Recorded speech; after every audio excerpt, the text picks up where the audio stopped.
Hello friends, मी Vishakha global online मराठीमध्ये आपल्या सर्वांचं स्वागत आहे. आजच्या सेशनमध्ये आपल्याला महाराष्ट्र सेट परीक्षा 2024 साठी पेपर इकॉनॉमिक्सचं प्रिपरेशन करायचं आहे. आजच्या सेशनमध्ये आपण 25 पेक्षा अधिक MCQची प्रॅक्टिस करणार आहोत. आपल्या इकॉनॉमिक्स या युनिट वेगवेगळे जे युनिट आहेत त्याच्यावरच्या क्वेश्चन्सचे. So let's start with this marathon 25+ MCQs practice. आजच्या सेशनला सुरुवात करण्यापूर्वी एक इम्पॉर्टंट सूचना किंवा संधी आहे. त्या स्टुडंटसाठी जे स्टुडंट्स यावर्षीची एक्झाम टार्गेट करतात त्यांच्यासाठी पेपर इकॉनॉमिक्ससाठी एक फुल कोर्स घेऊन आलो आहोत. ज्या फुल कोर्समध्ये आम्ही तुम्हाला देणार संपूर्ण अभ्यासक्रम मॉक टेस्ट, संपूर्ण अभ्यासक्रम notes, video lectures plus live lectures, PYQs and paper 1 full course. या फुल कोर्सची फीस आहे 10,000 रुपीज. 20% डिस्काउंट त्याच्यावरती प्रोव्हाइड करत आहोत. आफ्टर डिस्काउंट त्याची फीस होते 8,000 रुपीज. इकडे दिलेल्या व्हॉट्सअप नंबरला मेसेज करून तुम्ही लगेचच कोर्सला जॉईन होऊ शकता किंवा प्ले स्टोरवरून ग्लोबल ऑनलाईन नावाचा ॲप डाउनलोड करा आणि या ॲप थ्रू लगेचच या कोर्सला जॉईन व्हा. तसेच MS सेट एक्झाम 2024 साठी पेपर 1 साठी टेस्ट सिरीज अवेलेबल केलेले आहेत. या टेस्ट सिरीजमध्ये तुम्हाला टोटल 50 टेस्ट मिळतील. पेपर 1 साठी 50 क्वेश्चन्स पर टेस्ट आणि सोल्युशन देखील त्यांचं मिळणार आहे. फीस आहे 999 आणि सेम प्रोसिजरद्वारे तुम्ही तिकडे टेस्ट सिरीजला सुद्धा जॉईन होऊ शकता. So let's start with the session. सेशनला स्टार्ट करूया. फर्स्ट क्वेश्चन आहे आजचा. Under non cooperative games it is dash dash. असहकारी खेळांतर्गत काय होते? खेळ सिद्धांत गेम थिअरी आपण बघितलेले आहे की दोन व्यक्तींमध्ये खेळ सिद्धांत होतो ज्यामध्ये कोणीतरी वर्स ऑफ कोणीतरी बेटर ऑफ होतो किंवा दोघांच्याही स्ट्रॅटेजी कशा वर्क करू शकतात हे आपण आपल्या खेळ सिद्धांतामध्ये बघितलं होतं. तर असहकारी गेम किंवा असहकारी खेळांतर्गत काय होतं? इथे ऑप्शन्स आहेत. Essentials to understand one's opponent of view, not essential to understand one's opponent's point of view, essential to understand one's opponent point of view and to deduce his likely response accordingly. एखाद्याच्या प्रतिस्पर्ध्याचा दृष्टिकोन समजून घेणे आणि त्यानुसार त्याच्या संभाव्य प्रतिसादांचे अनुमान काढणे आवश्यक आहे. असहकारी खेळ म्हणजे काय? या ठिकाणी A स्पर्धक आणि B स्पर्धक हे दोघं एकमेकांना त्यांच्या स्ट्रॅटेजी कळू देत नाहीत, पण तरीही हे दोघं काय करतात? एकमेकांच्या पुढच्या चालीचा किंवा त्यांच्या संभाव्य प्रतिसादाचा अनुमान काढतात. ठीक आहे, म्हणजे विचार करतात रिस्पॉन्स कसा असेल याचा किंवा याची पुढची चाल काय असेल याचा विचार करून तो त्याची नेक्स्ट चाल जी असते ती चालवली जाते या असहकारी खेळांतर्गत. ठीक आहे, त्यामुळे हे ऑप्शन C इथे करेक्ट आहे की अपोनंटचा पॉइंट ऑफ व्ह्यू काय आहे हे आपण त्या रिस्पॉन्स काय असणार याचा अनुमान काढायला शिकतो किंवा अनुमान काढायला पाहिजे. नेक्स्ट क्वेश्चन आहे. Consider the following statements about the average fixed cost of a firm. फर्मच्या सरासरी निश्चित किमतीबद्दल खालील विधाने विचारत घ्या. एक फर्म आहे, कंपनी आहे, इंडस्ट्री आहे आणि त्यांचे फिक्स्ड कॉस्ट ऑफ फर्म सगळ्या कॉस्ट फिक्स्ड आहेत. तर त्याच्याविषयी तुम्हाला कोणते कोणते वैशिष्ट्य दिसतील त्या स्टेटमेंट्स पैकी तुम्हाला पिक करायचं आहे. फर्स्ट आहे it's slope is always negative. Its slope is always greater than 1. Its slope is always equal to 1 and elasticity with respect to output is equal to 1. आता याच्यामध्ये काय म्हणलेलं आहे की फर्मचा कॉस्ट फिक्स्ड कॉस्ट असेल, लँड, लेबर, कॅपिटल आणि entrepreneur यांच्या सगळ्यांच्या किमती जर फिक्स्ड असतील तर तो स्लोप जो असणार आहे तो कसा असणार आहे? ॲव्हरेज फिक्स्ड कॉस्टमुळे तो निगेटिव्ह स्लोप असणार आहे. ठीक आहे, ऋण उताराचा असणार आहे कारण याच्यामध्ये एक्सपेन्स तुमचा काय वाढणार नाहीये आणि त्याच्यामुळे तो निगेटिव्हली स्लोप असणार आहे. आणि त्याच्यानंतर the slope is always greater than 1. नेहमी निगेटिव्ह असल्यावरती ग्रेटर दॅन 1 असेल का स्लोप? नो. आणि इक्वल टू 1 असणार आहे का? नो. जेव्हा निगेटिव्ह म्हणतो तेव्हा तो मायनस मध्ये जातो. त्यामुळे फर्स्ट आणि सेकंड अँड थर्ड जे ऑप्शन आहे ते इथे कट होतं. मग चौथं काय आहे? Elasticity with respect to output is equal to 1. जशी इलास्टिसिटी आउटपुट चेंज होतं तसं तुमचा जे काय म्हणतो इलास्टिसिटी आहे, लवचिकता जी आहे तुमच्या त्या पर्टिक्युलर वस्तूची किंवा किमतीची हे चेंज होताना दिसेल तर ती तुमची लवचिकता जी आहे ती 1 येऊ शकते. 1 म्हणजे काय? इलास्टिसिटी, लवचिकता आहे त्या पर्टिक्युलर फर्म मध्ये, त्यामुळे तिथे इक्वल टू 1 येऊ शकतं आणि म्हणून फर्स्ट आणि 4 हे आन्सर याच्यामध्ये करेक्ट आहे. ऑप्शन A इथे करेक्ट आहे. The next question, in the year 2015 to 16, India has not been an important of which of the following products? सन 2015-16 मध्ये भारत खालीलपैकी कोणत्या उत्पादनाचा आयातदार नव्हता? Apples, rice, pulses. सफरचंद, तांदूळ, कडधान्य.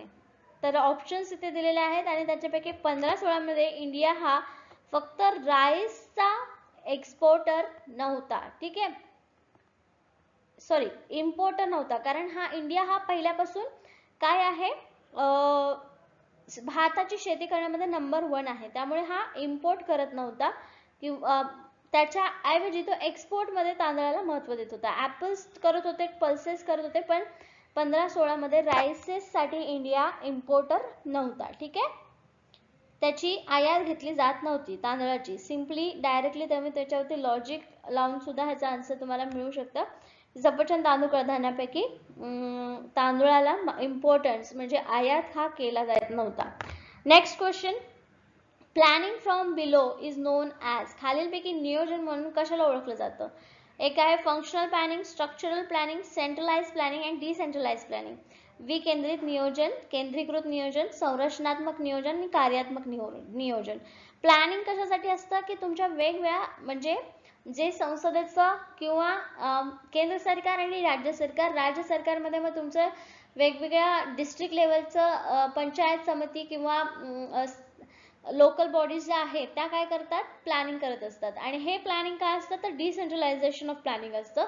म्हणजे डिसेंट्रलायझेशन ऑफ प्लॅनिंग म्हणजे काय की तुमचं काम जे आहे ते वेगवेगळ्या ठिकाणामध्ये वाटल्या गेलेलं असतं. ठीक आहे, केंद्र सरकार नंतर राज्य सरकार नंतर मग येणार तुमचं डिस्ट्रिक्ट लोकल बॉडीज. हे काय असणार आहे तर त्या पर्टिक्युलर कामाचं तुमचं प्लॅनिंगचं इकडे डिसेंट्रलायझेशन झालंय, विकेंद्रीकरण झालेलं आहे, म्हणून त्याला डिसेंट्रलाइज प्लॅनिंग असं म्हणतात. नेक्स्ट आहे which is the required capital adequacy ratio for a new bank to apply for a licence under the draft guideline of RBI. आरबीआयच्या मसुद्याच्या मार्गदर्शक तत्वानुसार परवान्यासाठी अर्ज करण्यासाठी नवीन बँकेसाठी आवश्यक भांडवल पर्याप्तता गुणोत्तर कोणते आहे? सध्या आरबीआयच्या मसुद्याच्या मार्गदर्शकनुसार म्हणजे आरबीआयने जो मसुदा बनवलेला आहे कॅपिटल ॲडिक्वेसी रेशिओ, किती कॅपिटल असलं पाहिजे तुम्हाला लायसन्स मिळण्यासाठी बिझनेससाठी किंवा भांडवलदार म्हणून, तर त्याचा रेशोचं पर्सेंटेज आहेत 9%, 10%, 11%, तर 12% इथे करेक्ट आन्सर आहे. Under the RBI guideline 12% is a ratio for capital adequacy ratio. Okay, now the next question, arrange the following crop insurance schemes in the chronological order of their launch. खालीलपैकी पीक विमा योजना त्यांना लॉन्चच्या क्रमानुसार मांडा. Indian economy मधला हा question आहे की जे तुम्ही स्कीम्स आहेत शेतीसाठीच्या किंवा ॲग्रिकल्चर सेक्टरसाठी वेगवेगळ्या स्कीम्स आहेत, या स्कीम्स जर तुम्ही कालक्रमानुसार मांडल्या तर पहिली कोणती स्कीम येईल, दुसरी कुठली येईल, तिसरी कुठली येईल आणि चौथी कुठली येईल? तर याच्यामध्ये स्कीम्स आहेत comprehensive crop insurance scheme, national agriculture insurance schemes, modified national agriculture insurance scheme, प्रधानमंत्री फसल विमा योजना. आता ह्या 4 योजनांमध्ये सगळ्यात अलीकडची जी आहे ती प्रधानमंत्री फसल योजना आहे, तर ती 4 नंबरला असणार आहे. ठीक आहे, तर 4 नंबर असणार आपल्याकडे 3 ऑप्शन आहेत ए, बी आणि सी. त्याच्यानंतर नॅशनल ॲग्रिकल्चर इन्शुरन्स आणि मॉडिफाईड इन्शुरन्स. आता हे काय होऊ शकतात, मॉडिफाईड नॅशनल ॲग्रिकल्चर इन्शुरन्स ही नेहमीच नॅशनल ॲग्रिकल्चर इन्शुरन्सच्या नंतर येणार आहे, म्हणजे सेकंड नंतर थर्ड आली पाहिजे. ठीक आहे, तर याच्यामध्ये सेकंड, थर्ड आणि फोर्थ हे जर लाईन लावलं तर एक आहे कॉम्प्रिहेन्सिव्ह क्रॉप इन्शुरन्स स्कीम जी सगळ्यात पहिली होती, हे तुम्हाला लक्षात ठेवावं लागेल आणि त्यानुसार मग तुम्ही ही ऑर्डर करेक्ट लावू शकता की first, second, third and fourth. ठीक आहे, सर्वसमावेश पीक योजना, राष्ट्रीय कृषी विमा योजना, सुधारित राष्ट्रीय कृषी विमा योजना आणि प्रधानमंत्री फसल विमा योजना. हे कोड्स तुम्ही लक्षात ठेवू शकता. ठीक आहे, ह्या कोडचा करेक्ट सिक्वेन्स जो आहे कालक्रमानुसार तो हा आहे. Next question, which of the following will be true for both monopoly and monopolistic competition in short term. अल्पावधीत मक्तेदारी आणि मक्तेदारी या दोन्ही स्पर्धांसाठी खालीलपैकी कोणते खरे ठरेल? म्हणजे स्पर्धेत मक्तेदारी आणि मक्तेदारी युक्त म्हणलेलं आहे, या दोन्ही स्पर्धांसाठी कोणतं योग्य असेल? Price is greater than marginal revenue, किंमत किरकोळ कमाईपेक्षा जास्त असणार आहे. Price is equal to marginal revenue, price is equal to marginal cost and price is equal to average cost. याच्यामध्ये मक्तेदारी किंवा मक्तेदारीयुक्त स्पर्धेमध्येही दोन्हीही मक्तेदारीची वैशिष्ट्य दोघांमध्येही दिसतात आणि मक्तेदारीमध्ये काय होतं, दे आर प्राइस मेकर्स. तो प्राइस मेकर्सचा मक्तेदारीयुक्त स्पर्धेमध्ये पण थोडा तरी इफेक्ट दिसतो, जो तुमच्या किरकोळ किंमतपेक्षा कमाईपेक्षा जास्त असतो. ठीक आहे, price is greater than marginal revenue. जो तुमचा मार्जिनल रिव्हेन्यू आहे त्याच्यापेक्षा नक्कीच तो कसा असतो, मग जास्त असलेला तुम्हाला दिसून येतो आणि त्याच्यामध्ये जास्त प्राइसचा फायदा तुम्हाला दिसून येतो. ठीक आहे. Next question, consider the following matrix which describes the respective strategies and the corresponding payoffs of firm A and firm B operating in duopoly. खालील मॅट्रिक्सचा विचार करा जे संबंधित धोरणे आणि duopoly मधील कार्यरत असलेल्या A आणि B कंपन्यांच्या संबंधित पे ऑफचे वर्णन करतात. ठीक आहे, आता याच्यामध्ये दोन मॅट्रिक्स दिलेले आहे, फर्म A आणि फर्म B. ठीक आहे, लेफ्ट साइडला दिलेले फर्म A ॲडव्हर्टाइजमेंट आणि दुसरीकडे आहे फर्म B आणि याच्यामध्ये दोन पॉसिबिलिटीज आहेत. एक तर फर्म ए ॲडव्हर्टाइजमेंट करेल किंवा नाही करणार, बी मध्ये पण ॲडव्हर्टाइजमेंट करेल किंवा नाही करणार. तर या दोन मॅट्रिक्सनुसार तुम्हाला खालीलपैकी स्टेटमेंट कोणतं बरोबर आहे हे सांगायचं आहे. Select the correct answer from the codes given below. First, firm A has no dominant strategy, firm B has dominant strategy, the name has Nash equilibrium, neither A firm or firm B has dominant strategy.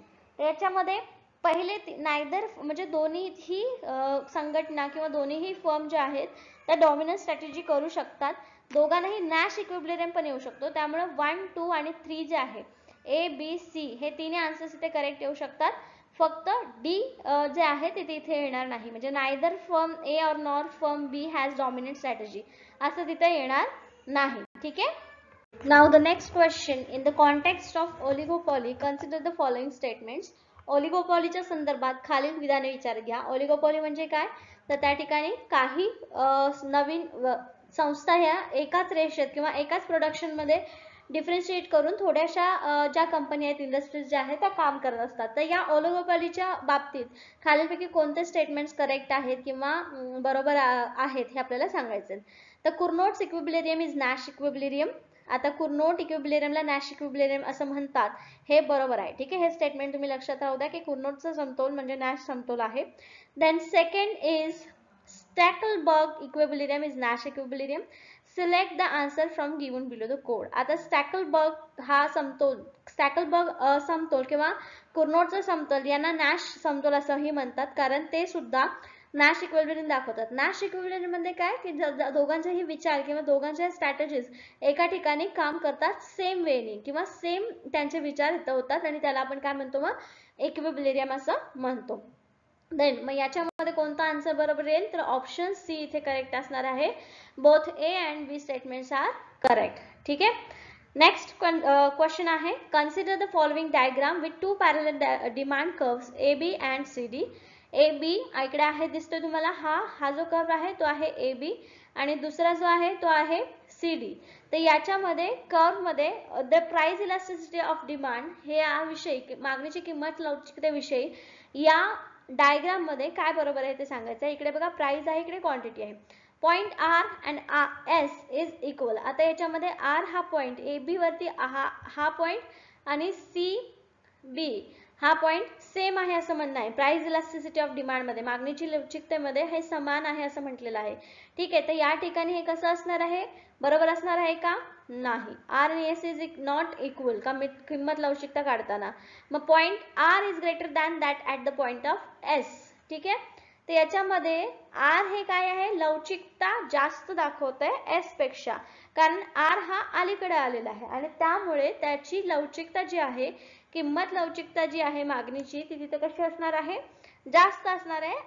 R पेक्षा S पॉइंटला ती जास्त असणार आहे. Obviously हे R अलीकडे आहे आणि इथे डिमांड वाढलेली आहे. एस म्हणजे डिमांड वाढली आहे, पुढे गेलेला आहे वक्र, आणि तिथे मग आर कशा असणार आहे, greater than the at point of S. ठीक आहे, लवचिकता विचारलेली, तिथे डिमांड वाढली नाही. मग ऑप्शन सी काय आहे, point R is less than S. Less नाहीये, तो जास्त आहे.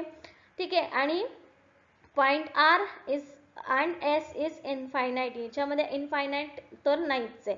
म्हणून ऑप्शन बी इथे करेक्ट आहे की आर ग्रेटर आहे. लवचिकता विचारले ना, लवचिकता. ठीक आहे, म्हणून इथे आर पॉइंट ग्रेटर आहे. ठीक आहे. नेक्स्ट आहे, in 2016 the Nobel prize in economics was awarded for. 2016 मध्ये अर्थशास्त्रातील नोबेल पारितोषिक देण्यासाठी यासाठी देण्यात आले किंवा कोणाला देण्यात आलेलं आहे. ऑप्शन ए आहे analysis of trade pattern and location of economic activity. व्यापार पद्धतीचे विश्लेषण आणि आर्थिक क्रियाकलापांचे स्थान किंवा अनालिसिस ऑफ असेट प्राइस, मालमत्तेच्या किमतीचे विश्लेषण. सी अनालिसिस ऑफ ग्लोबलायझेशन, जागतिकीकरणाचे विश्लेषण. आणि डी आहे कॉन्ट्रीब्युशन्स टू कॉन्ट्रॅक्ट थेअरी, करार सिद्धांतातील योगदान.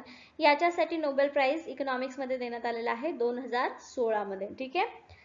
देन नेक्स्ट क्वेश्चन आहे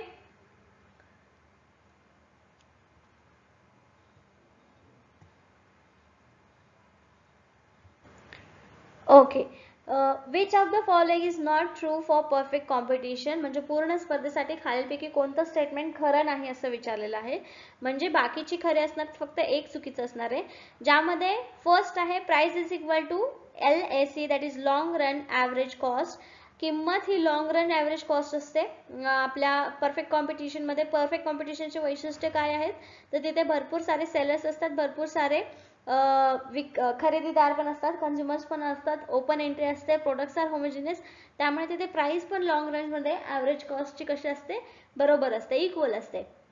ठीक आहे. तिथे नंतर सेकंड ऑप्शन दिलाय market demand curve for a commodity is horizontal to x axis.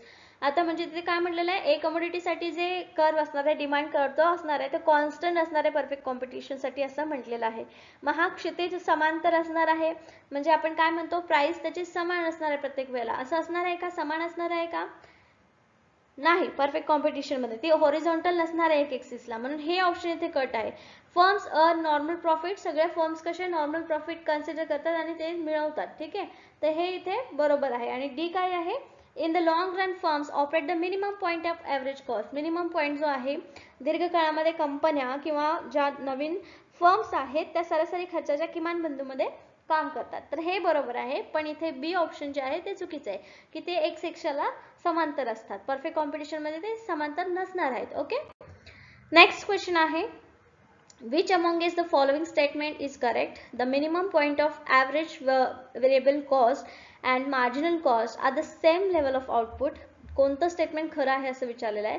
तर ॲव्हरेज व्हेरिएबल कॉस्ट आणि मार्जिनल कॉस्ट हे सेम लेवलचं आउटपुट आहे का, नाही. They are not equal. Marginal म्हणजे सिंगल प्रोडक्ट असतो आणि ॲव्हरेज म्हणजे काय, आपण टोटल प्रोडक्शनच्या सिंगल एका प्रोडक्ट मागे किती आलेले असं बघतो. ठीक आहे. म्हणजे जर 5 लोक 100 माणसांचं काम करतायत तर 100 भागिले 5 केलं तर ॲव्हरेज व्हेरिएबल कॉस्ट येणार. आणि मार्जिनल कॉस्ट काय ना, तर पहिल्या माणसाने किती वस्तू केल्या, दुसऱ्या माणसाने किती केल्या, तिसऱ्याने किती केल्या, चौथ्याने किती केल्या, पाचव्याने किती केला, यानुसार काढणं म्हणजे मार्जिनल कॉस्ट आहे. त्यामुळे हे जे स्टेटमेंट आहे पहिलं वाला ते तर चुकीचं आहे. ठीक आहे. सेम लेवलला नसतं. Minimum of average variable cost is lesser output than the minimum of MC. Average cost हे ॲव्हरेज व्हेरिएबल कॉस्ट हे किमान आउटपुट किमती MC पेक्षा मार्जिनल कॉस्ट पेक्षा कमी आहे, अजिबात नाही. मार्जिनल कॉस्ट कमी असेल तुमची, पण ॲव्हरेज कॉस्ट जी असणार आहे ती जास्त असणार आहे. राईट. एका माणसाने काम किती केलं, ॲव्हरेज कॉस्ट म्हणजे 2 माणसांनी किती काम केलं डिवाइड केलं, 50-50 दोघांनाही डिवाइड होणार. आणि मार्जिनल कॉस्ट जर काढली तर एकाने कमी केलेलं असू शकतं किंवा एकाने जास्त केलेलं असू शकतं. त्यामुळे बी स्टेटमेंट पण इथे चुकीचं आहे. नंतर minimum of average cost is a larger output than the minimum of MC. Average cost हे जास्त आहे MC पेक्षा, हे इथे बरोबर स्टेटमेंट आहे. कारण सेकंड मध्ये आपण जर ते चुकीचं म्हणतोय तर बी मध्ये, सी मध्ये ते करेक्ट आन्सर असणार आहे. डी आहे any of the above is possible depending upon the operating of the law of returns. परताव्याच्या कायद्यानुसार वरीलपैकी कोणतेही शक्य आहे. कुठला शक्य आहे, तर हे पण स्टेटमेंट इथे चुकी आहे. कुठला परताव्याचा कायदा म्हणजे कोणता, return to scale. Return to scale मध्ये काय म्हटलेलं आहे, की जेवढं रेशिओ तुम्ही आउटपुट देताय तेवढं तुम्हाला इनपुट रिटर्न मध्ये मिळणार आहे. That is not compulsory. ठीक आहे. सो यामध्ये फक्त ऑप्शन सी करेक्ट आहे. The next question, a firm in monopolistic competition advertises in order to. मक्तेदारी स्पर्धेतील कंपन्या यासाठी जाहिरात करतात.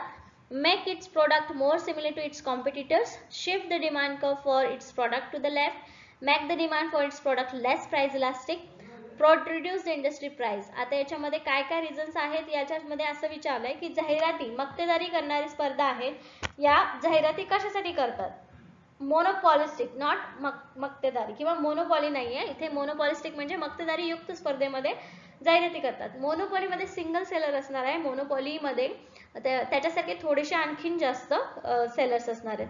तर यांच्यामध्ये जाहिरात का केली जाते किंवा प्रोडक्ट डिफरन्शिएशन का केलं जातं, तर त्यांच्या वस्तूला जी मागणी आहे ती कमी इलास्टिक करणे म्हणजे घ्यायलाच पाहिजे लोकांनी, त्याच्या बदल्यात चेंज नाही केलं पाहिजे. आज एक साबण घेतला दुसऱ्या दिवशी दुसरा साबण घेतला असं चेंज न करता त्यांनी कंपल्सरी सेम वस्तू वापरली पाहिजे. यासाठी काय केली जाते, त्याची जाहिरात केली जाते. जाहिरातीमध्ये मग त्याचे बेनिफिट्स वगैरे सांगून मग त्याच्यावरती काम केलं जातं. ठीक आहे. Then the next question is marginal rate of transformation between two goods x and y is defined as. x आणि y या दोन वस्तूंमध्ये परिवर्तनासाठी सीमांत दर परिभाषित केला जातो. कसा? marginal rate of transformation x y is equal to marginal cost of x divided by marginal cost of y. आता इथे पहिलं स्टेटमेंट किंवा पहिलं जे आपला फॉर्म्युला आहे मार्जिनल कॉस्ट सीमांत दर काढण्यासाठीचा तो बरोबर आहे. ठीक आहे. ट्रान्सफॉर्मेशन दोघांच्या वस्तूमधलं ट्रान्सफॉर्मेशन काढायचं आहे तुम्हाला, ज्यामध्ये एक्स आणि वायचं बायफर्गेशन व्हायला पाहिजे किंवा दोघांचाही रेशिओ रेट तुम्हाला मिळाला पाहिजे. तर अशा पद्धतीने तुम्ही तो कॅल्क्युलेट करू शकता. ठीक आहे. Marginal rate of transformation X आणि वायचं त्याला बरोबर असा फॉर्म्युला आहे की एक्सचा मार्जिनल कॉस्ट डिवायडेड बाय वायचा मार्जिनल कॉस्ट. फर्स्ट स्टेटमेंट किंवा फर्स्ट इथे करेक्ट आन्सर आहे. पुढचा क्वेश्चन आहे consider the following statements regarding the expansion path of the firm. It shows least cost combination for producing different level of outputs. The input prices remain constant of the above which statement is true. Answer the following given below. ठीक आहे. फर्मच्या विस्ताराच्या मार्गांबाबत खालील विधाने विचारात घ्या. म्हणजे एखादी इंडस्ट्री आहे ती जर विस्तार करत असेल, एक्सपांड करत असेल, तर कोणतं स्टेटमेंट याच्या बरोबर आहे यापैकी ते सांगायचं आहे. फर्स्ट, हे विविध स्तरातील आउटपुट तयार करण्यासाठी कमीत कमी खर्चाचे संयोजन दाखवते. ऑब्व्हियसली याच्यामध्ये आउटपुट तुम्हाला जास्तीत जास्त हवं असतं पण कमीत कमी खर्चात करायचं असतं. यासाठी तुम्ही काय वेगवेगळ्या स्ट्रॅटेजीज दाखवत असता. सेकंड आहे इनपुट किमती स्थिर राहतील. वरील कोणतेही विधान इनपुट किमती कशा असणार आहेत त्याच्यामध्ये स्थिर राहणार आहेत. म्हणजे लँड, लेबर, कॅपिटल, एंटरप्रेनर यांच्या ज्या प्राइजेस आहेत ते इथे स्थिर राहणार आहेत हे आपण कन्सिडर करणार आहोत. ठीक आहे. त्याच्यामुळे दोन्ही स्टेटमेंट बरोबर आहेत. जेव्हा तुम्ही फर्मच्या विस्ताराचा विचार करता तेव्हा ह्या दोन्ही स्टेटमेंट्स इथे खऱ्या असतात किंवा त्या गृहीत धराव्या लागतात. ठीक आहे. हा ऑप्शन इथे फर्स्ट करेक्ट आहे. Both first and second are true. Now the next question, the first fundamental theorem of welfare economics requires कल्याण अर्थशास्त्राचे पहिले मूलभूत प्रमेय आवश्यक आहे. पहिल्या मूलभूत प्रमेयामध्ये काय आवश्यक आहे? Option A, producers and consumers to be price takers, म्हणजे उत्पादक आणि ग्राहक किंमत घेणारे असावेत.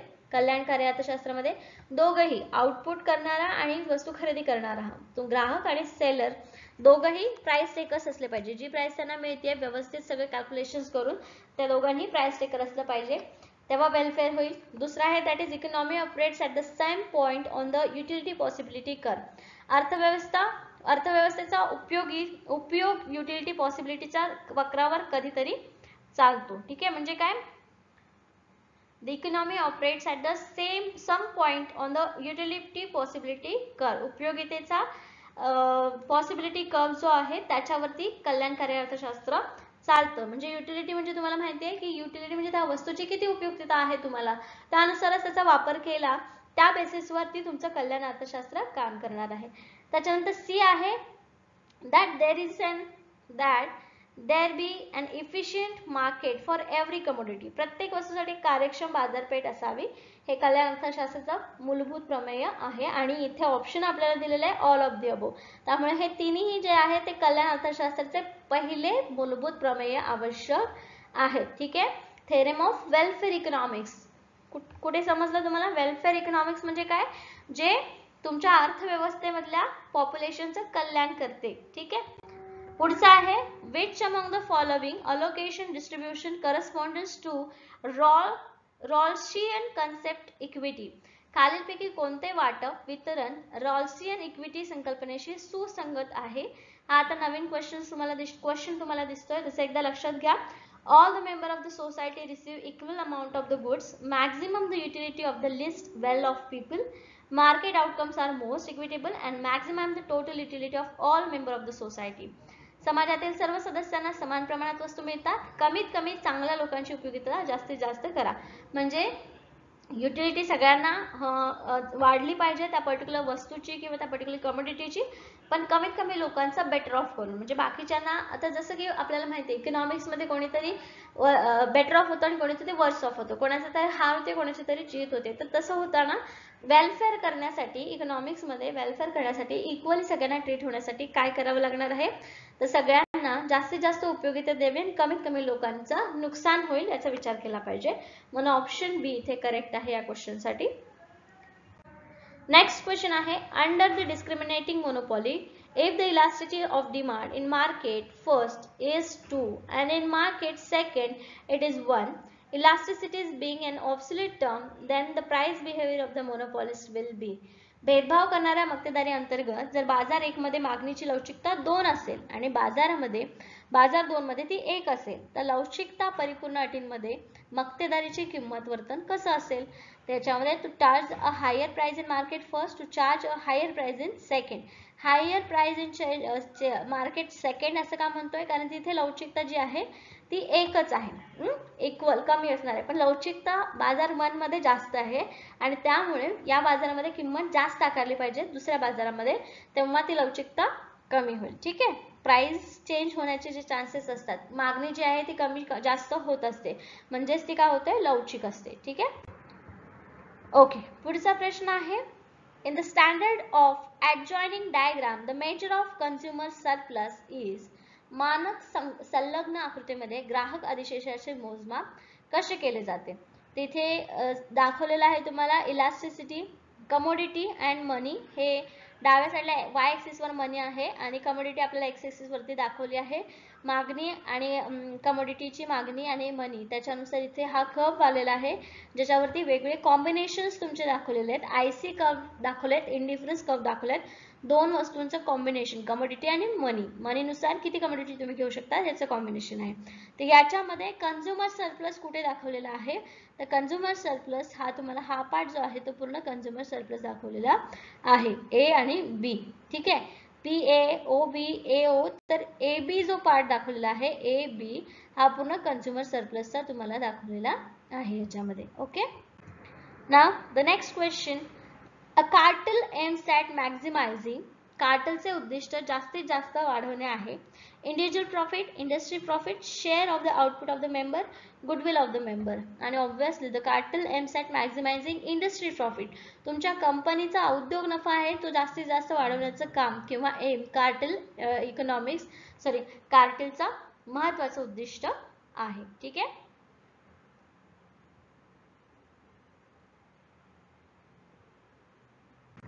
okay. Next question, the statement that no one can be made better off without making someone worse off. Describe which of the following. आता कोणालाही वाईट केल्याशिवाय कोणीही चांगले केले जाऊ शकत नाही, म्हणजे एखाद्याचं नुकसान झाल्याशिवाय दुसऱ्याचं भलं होऊ शकत नाही, हे जे विधान आहे ते कशाचं वर्णन करतं किंवा हे स्टेटमेंट जे आहे ते पर्टिक्युलरली कशाचं आहे. ऑप्शन आहे Pareto optimum, Nash equilibrium, low level equilibrium trap, Cournot equilibrium. Nash equilibrium, Cournot equilibrium are both are equal same. So low level equilibrium trap याच्यामध्ये म्हणता येणार नाही. पॅरेटो ऑप्टिमम इथे याला म्हटलं जातं. काय आहे त्याचं स्टेटमेंट, की no one can be better off without making someone worse off. एखाद्याला कमी केल्याशिवाय दुसऱ्याचं फुलफिल होणार नाही, त्याला पॅरेटो ऑप्टिमॅलिटी असं म्हणतात. म्हणून ऑप्शन फर्स्ट ए इथे करेक्ट आन्सर आहे. Okay,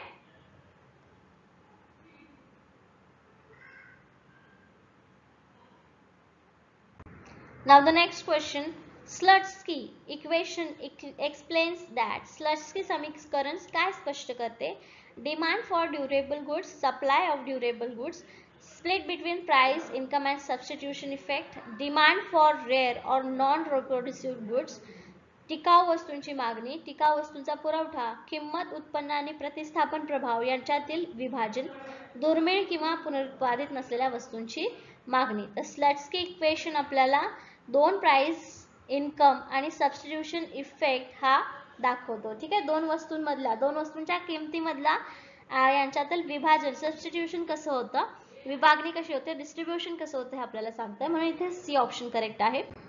then next question, L-shaped average cost curve is witnessed in the large firm because मोठ्या कंपन्यांमध्ये एल आकाराचा सरासरी खर्च वक्र दिसून येतो, कारण option A, only the law of increasing return operates, the law of constant return to scale operates, only the law of constant return operates, the operation of law decreasing return is continuously postponed. घटत्या परताव्याच्या कायद्याचे कामकाज सतत पुढे ढकलले जाते. घटता परतावा कायद्याचं नियमन किंवा कामकाज कसं होतं, नेहमी पुढे ढकललं जातं आणि त्यामुळे इथे L shape average cost curve आपल्याला दिसून येतो मोठ्या कंपन्यांमध्ये.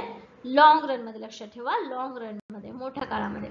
पुढचा प्रश्न आहे, consider the following statements. According to the Keynes, as income rises, lower proportion of income is spent on the consumption. Second, according to Kuznets, as income rise, the average propensity to save remains fairly stable at the constant of the above, which statements are correct. दोन statement दिले, त्या दोन statement पैकी कोणतं correct answer असणार आहे सांगायचं आहे. केन्सच्या मते जसं जसं उत्पन्न वाढतं तसं तसं उत्पन्नाचे कमी प्रमाण उपभोगावर खर्च केलं जातं. काय सांगितलं तुम्हाला की उत्पन्न कसं होत जातं, जसं जसं तुमचं उत्पन्न वाढत जातं तसं तसं तुमचा उपभोगावरचा खर्च वाढत जातो. पहिले तर सुरुवातीला तुमचं इन्कम नसतं तरी पण उपभोग दिसतो किंवा उपभोग करावाच लागतो, झिरो इन्कम असताना देखील. त्यानंतर इन्कम वाढला, तुमचा उपभोग वाढला, त्यानंतर परत इन्कम वाढला, उपभोग वाढला. एक लेवल अशी येते की इन्कम आणि उपभोग हा इक्वल होऊ शकतो आणि त्याच्यानंतर जी स्टेज येते की इन्कम तुमचं वाढलं की कन्झम्पशन तेवढंच राहतं किंवा कमी होतं आणि मग पर्यायाने तुम्हाला सेव्हिंग्स साठी काय होते, जागा होते. तर इथे प्रमाण उपभोगावर खर्च केले जाते. हे पहिलं स्टेटमेंट तर बरोबर आहे.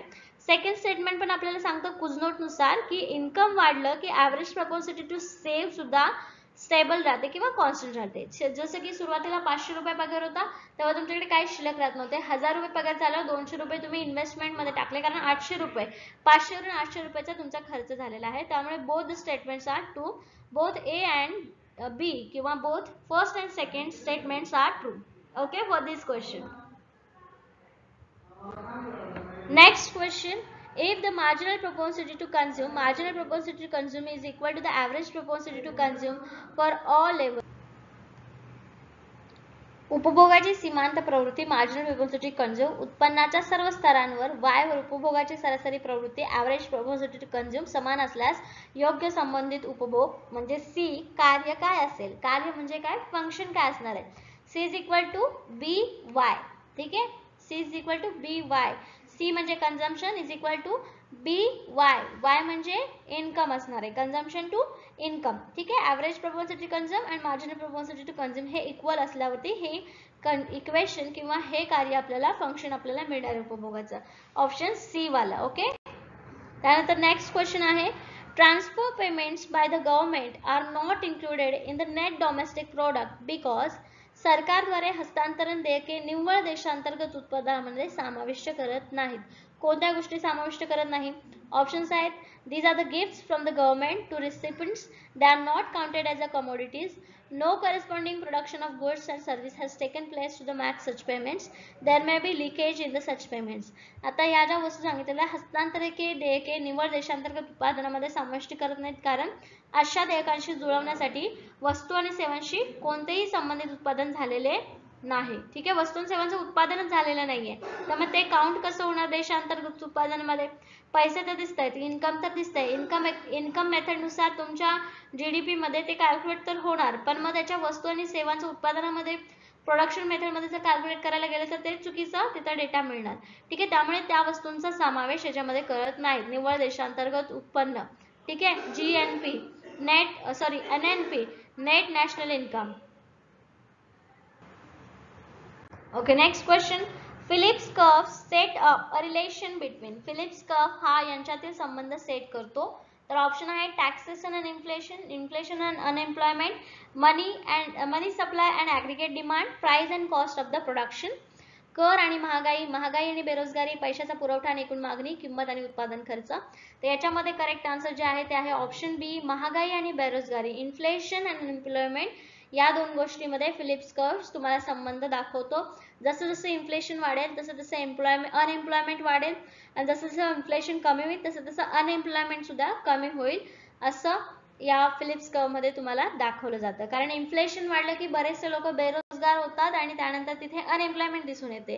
आणि इन्फ्लेशन कमी झालं की आपोआप मार्केट सेटअप व्हायला लागतं आणि मग अनएम्प्लॉयमेंट रेट सुद्धा तिथे आपल्याला वाढलेला दिसतो. म्हणून ऑप्शन बी इथे करेक्ट आहे. फिलिप्स कर्वशी रिलेटेड इन्फ्लेशन अँड अनएम्प्लॉयमेंट लक्षात ठेवायचं आहे, ते नेहमी त्याच्यावरती क्वेश्चन्स विचारले जातात. पुढचा प्रश्न आहे, if economy is operating at potential GDP and increase in money supply will lead to. जर अर्थव्यवस्था संभाव्य GDP वर कार्यरत असेल तर पैशाच्या पुरवठ्यात वाढ होईल. आता बघा, ऑपरेटिंग ॲट पोटेन्शियल जीडीपी म्हणजे जीडीपी वाढवायचा आहे.